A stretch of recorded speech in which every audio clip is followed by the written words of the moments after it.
이봉의 독서 여행. 여러분 안녕하십니까? 독서 여행의 이봉입니다. 책은 미래이다라는 말이 있습니다. 오늘 읽는 한 권의 책이 미래를 결정하며 책은 지식을 낳고 지식은 꿈을 키웁니다. 독서는 생각을 기르고 안목을 넓히는 지혜의 원천입니다. 과거와 소통하며 미래를 열어가는 성장의 밑거름입니다. 책 한 권의 무게는 가볍지만 그 안에 든 지혜 가치는 결코 돈으로 환산할 수 없을 만큼 큽니다. 독서는 즐겁고 행복한 일이다라는 말이 있습니다. 책을 바라본 기본 입장은 즐거움입니다. 깊고 넓게 이해한 다음 떠나는 여행이 즐겁습니다. 자, 여러분과 함께 떠나는 이봉의 독서여행. 오늘은 셀러스트 헤드리저 김성환역 말센스라는 책 속으로 여러분과 함께 떠나보도록 하겠습니다. 여기서 노래 한 곡 듣고 가도록 하겠습니다. 한경애의 옛 시인의 노래입니다.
역설적이게도 우리에게 가장 상처를 주는 사람은 우리가 가장 사랑하고 아끼던 사람입니다.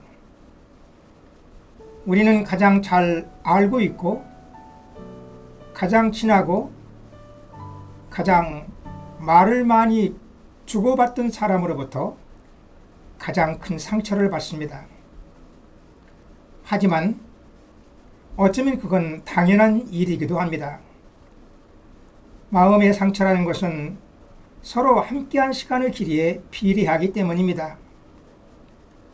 그래서 함께하지도 않았고 잘 알지도 못하는 사람에 대해서는 그가 악행을 저질러도 아무런 상처를 받지 않습니다. 오랫동안 친하게 지냈고 많은 대화를 나눴던 사람으로부터는 약간의 비틀린 말만으로도 크게 상처를 받습니다. 그런데 여기서 우리가 잘 생각해 봐야 할 것이 있습니다. 우리가 진실로 아끼고 사랑하던 사람에 대해 우리는 얼마나 잘 알고 있는 것일까요? 니콜리스 애플이라는 심리학자도 그것이 궁금했는지 직접 사람들을 대상으로 실험을 해보았습니다. 6년 이상 함께한 부부를 대상으로 서로에 대해 얼마나 잘 알고 있는지 테스트해 본 것입니다. 애플리는 실험에 참여한 부부들에게 파트너에 대해 얼마나 잘 알고 있는지 10가지 질문을 던졌습니다. 그리고 점수를 보여주기 전에 자신들의 점수가 얼마나 될지 물어보았습니다. 부부들은 서로가 적어도 10가지 중에서 최소한 8가지는 맞췄을 것이라고 확신했습니다. 하지만 그들이 실제로 맞힌 것은 4개에 불과했습니다. 부부 사이뿐이겠습니까? 우리는 가족, 친구, 직장 동료와의 관계에서도 똑같은 착각을 합니다. 그래서 대화를 나눌 때도 그와 똑같은 착각이 작동됩니다. 소통에서 가장 중요한 것은 공감입니다. 상황에 따라 단 한마디 말 혹은 진심 어린 표정만으로도 얼마든지 공감은 가능하고 어떤 경우에는 아무 말 없이 계속해서 들어주는 것만으로도 충분합니다. 나의 본심을 전달하면서도 누군가의 진심을 제대로 알고 싶다면 말하기보다는 들어주고 재촉하기보다는 기다려주고 논쟁하기보다는 공감하는 것이 필요합니다. 이것이야말로 진정한 의미의 말 센스입니다. 지금 여러분께서는 DSB 제공 FM 93.5MHz 전주 공동체 라디오 방송을 듣고 계십니다. 노래 한 곡 듣고 가도록 하겠습니다. 신계행의 가을 사랑입니다.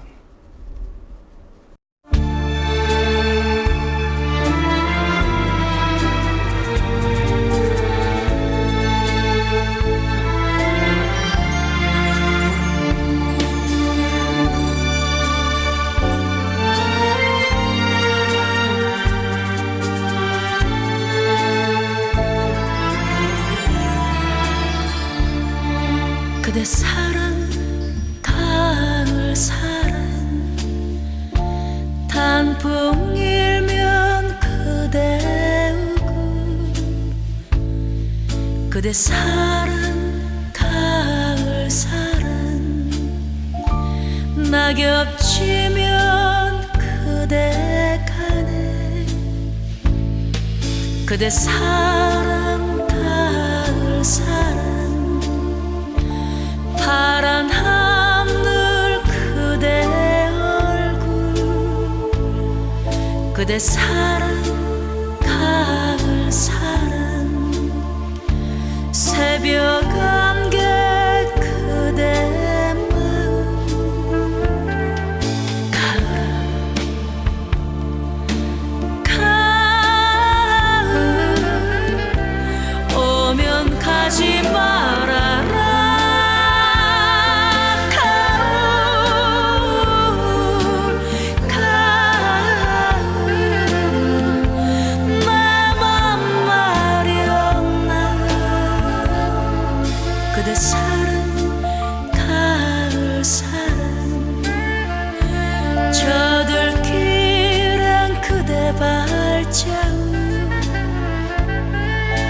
사랑 가을 사랑 빗소리는 그대 목소리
그대 사랑 가을 사랑 빗소리는 그대 목소리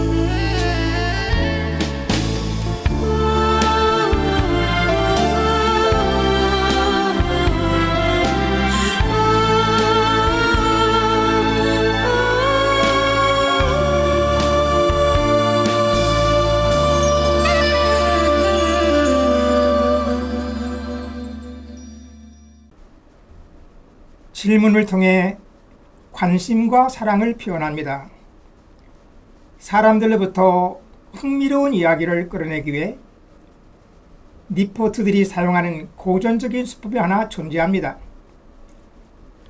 6개의 단어, 즉 누가, 언제, 어디서, 무엇을, 어떻게, 왜 가운데 하나를 사용해 질문을 던지는 것입니다. 이 기법을 개방형 질문 던지기라고 합니다. 당신이 기억할지 모르지만 우리들 대부분은 면접이나 데이트 상황에서 이런 질문을 많이 받습니다. 개방형 질문의 가장 큰 특징은 단순히 예나 아니오로 답변할 수 없는 것입니다. 질문은 상대로부터 답을 끌어내기 위한 것인데 대체로 질문의 내용이 상세할수록 답변은 짧아지고 질문의 내용이 단순할수록 답변은 길어집니다. 상세한 질문이 종종 한 단어로 된 답변만 이끌어내듯이 가장 간단한 질문이 때로는 가장 복잡한 답변으로 이어지기도 합니다. 개방형 질문들은 상대방의 그 자신만의 언어로 무슨 일이 일어나는지 묘사할 수 있도록 공간을 마련해 줍니다. 개방형 질문은 그들 자신만의 느낌이나 생각을 말하도록 사람들을 격려해 줍니다. 개방형 질문과는 반대로 폐쇄형 질문이 있습니다. 폐쇄형 질문이란 예와 아니오로 답할 수 있는 질문입니다. 대화라는 것이 맥락에 의존하는 것이기 때문에 개방형 질문이 더 좋다거나 폐쇄형 질문이 더 나쁘다고 단정을 지을 수는 없습니다. 최대한 빠르고 효과적으로 정보를 얻어내기 위해 애쓰는 중이라면 폐쇄형 질문을 던지는 것이 더 나을 때도 있습니다. 폐쇄형 질문은 구체적이고 간단 명료하며 빠른 답변을 끌어내기 때문입니다. 그렇지만 폐쇄형 질문에는 쉽게 알아차리기 힘든 또 다른 측면이 존재합니다. 폐쇄형 질문을 던짐으로써 질문자가 대화에 대한 통제권을 계속해서 보유한다는 점입니다. 반대로 개방형 질문은 대화의 통제권을 상대방에게 넘겨줍니다. 개방형 질문을 던지는 것은 캐치볼 게임에서 공을 상대방에게 던져주는 것에 해당합니다. 따라서 왜나 어떻게로 시작되는 질문을 받은 상대방은 자신이 원하는 대로 마음껏 답변을 이어나갈 자유를 누릴 수 있습니다. 질문은 때때로 하나의 영감이 되기도 하고 더 많은 탐색과 발견을 위한 자극제가 되기도 합니다. 우리가 맺게 되는 훌륭한 인간관계의 대부분은 간단한 질문에서부터 시작됩니다. 여기서 이용의 잊혀진 계절을 들어보시겠습니다.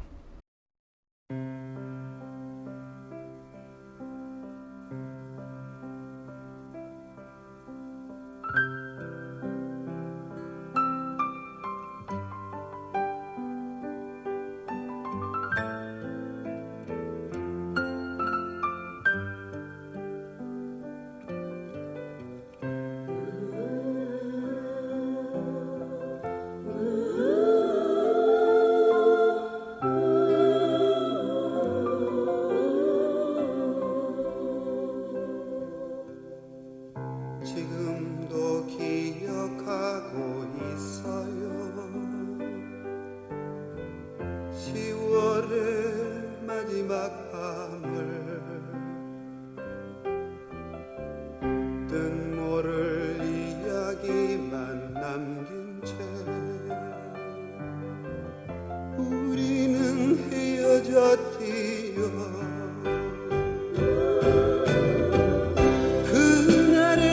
쓸쓸했던 표정이 그대의 진실인가요? 한마디 변명도 못하고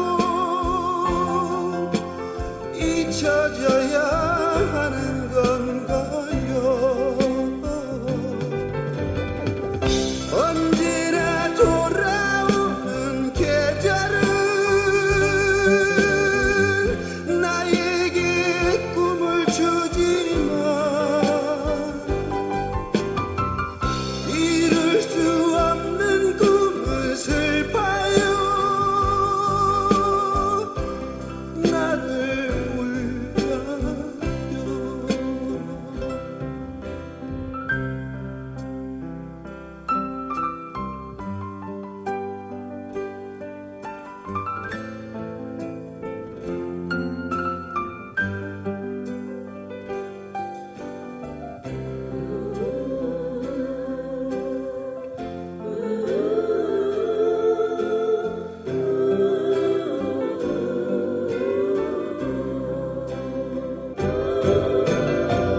그날의 쓸쓸했던 표정이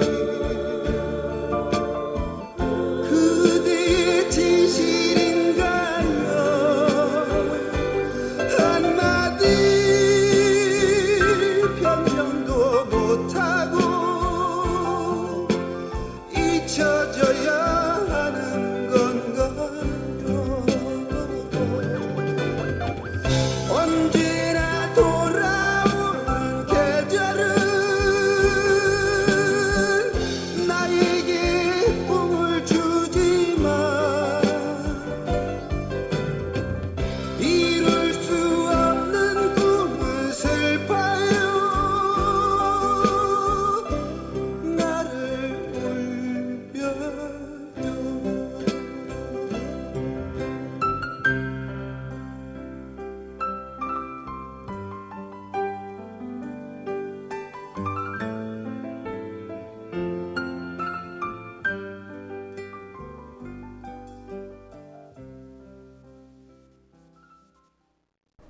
정신과 의사인 마크 고울스턴은 대화 상황에서 40초 이상 말을 늘어놓을 경우 대화가 일반적인 톡백으로 변질된다고 주장합니다. 그는 처음 20초를 녹색 신호등에 비유합니다. 그 20초 동안에는 서로가 호감을 가지고 상대가 하는 말을 주의 깊게 듣기 때문입니다. 하지만 이어지는 20초는 노란 신호등입니다. 20초가 지나면 듣는 이는 점점 흥미를 잃게 되고 상대방의 말이 너무 장황하다고 생각하기 시작합니다. 그래서 40초가 되는 순간 빨간 신호등이 켜집니다. 더 이상 듣는 이는 상대방의 말을 듣고 있지 않거나 건성으로 듣습니다. 말을 중단해야 할 때인 것입니다. 40초라는 시간이 얼마쯤 되는지 한번 측정해 보세요. 시계의 초침을 맞춰놓고 이야기를 시작한 뒤 40초가 되었을 때 이야기를 멈춰보세요. 생각보다 짧은 시간은 아닐 것입니다. 그 시간을 주제와 관계없는 말로 낭비해버린다면 대화는 지루함의 늪으로 빠질 가능성이 큽니다. 사람들이 횡설수설하는 데는 몇 가지 이유가 있습니다. 가장 주된 이유는 우리 자신에 대해 이야기하는 것이 본질적으로 즐거운 일인데다가 대부분의 사람들이 말하는 것 자체를 좋아하기 때문입니다. 하지만 어떤 사람들은 초조함을 느낄 때도 말을 과도하게 하는 경향이 있습니다. 불안감이 끊임없이 말을 쏟아내도록 당사자를 부추기는 것입니다. 여기서 잠깐 한혜진의 갈색 추억을 듣고 가도록 하겠습니다.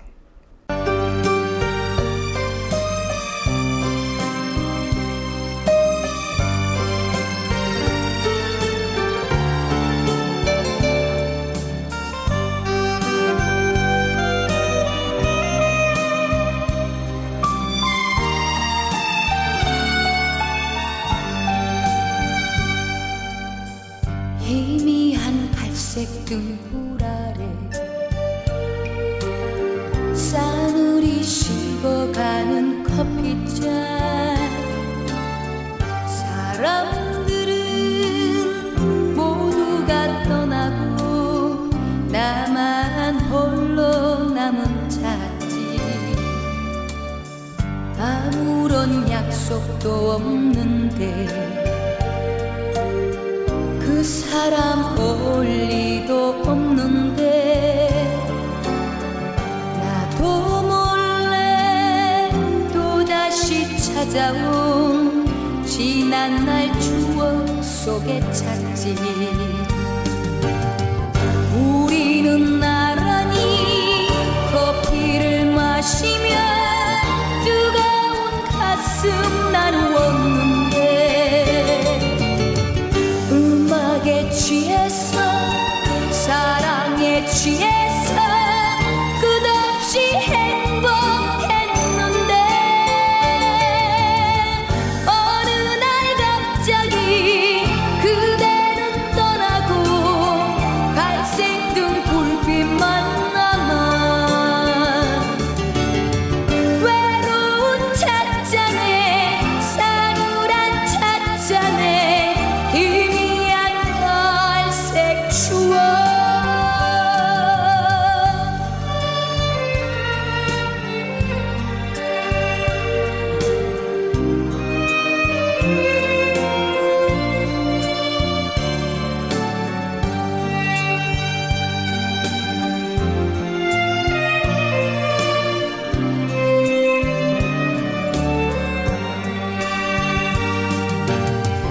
우리는 나란히 커피를 마시며 뜨거운 가슴 나누었는데 음악에 취해서 사랑에 취해서 끝없이 행복했는데 어느 날 갑자기 그대는 떠나고 갈색 등불빛만 남아 외로운 찻잔에 싸늘한 찻잔에 희미한 갈색 추억 어느 날 갑자기 그대는 떠나고 갈색 등불빛만 남아 외로운 찻잔에 싸늘한 찻잔에 희미한 갈색 추억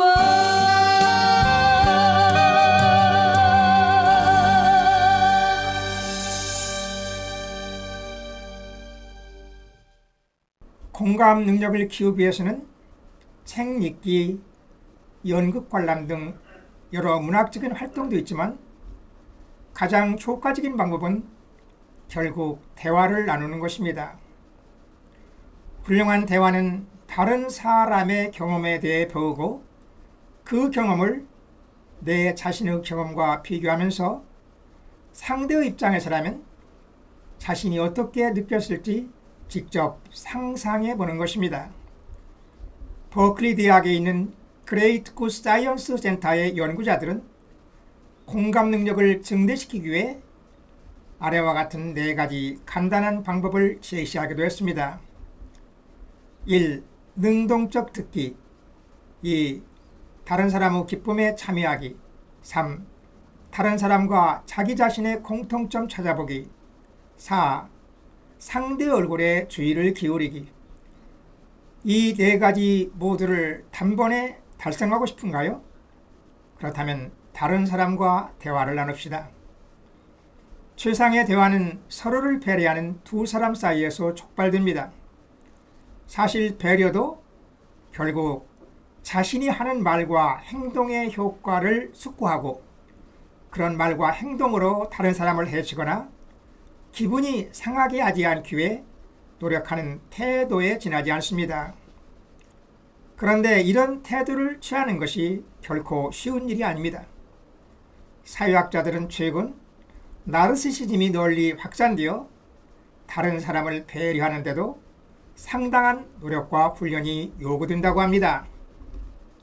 지금 여러분께서는 DSB 대공 FM 93.5MHz 전주 공동체 라디오 방송을 듣고 계십니다.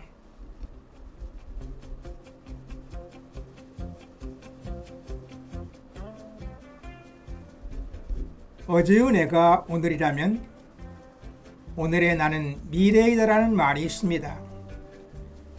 오늘 열심히 사는 것도 새로운 미래가 있기 때문입니다. 지금 이 시간 무엇을 하느냐가 미래의 나를 조금씩 디자인해가는 것입니다. 상상력과 창의성이 부를 창출하는 4차 산업혁명 시대에 상상력과 창의성은 경쟁력의 핵심이자 생존을 위한 필수 조건입니다. 그러므로 4차 산업혁명 시대에 독서는 개인과 기업, 국가의 경쟁력을 좌우하는 필수 생존 전략입니다. 즉, 독서가 생존을 위한 개인과 기업, 국가 경쟁력의 핵심입니다. 자, 여러분과 함께한 이봉의 독서여행 여기서 마치도록 하겠습니다. 지금까지 기술의 양태석, 진행의 이봉이었습니다.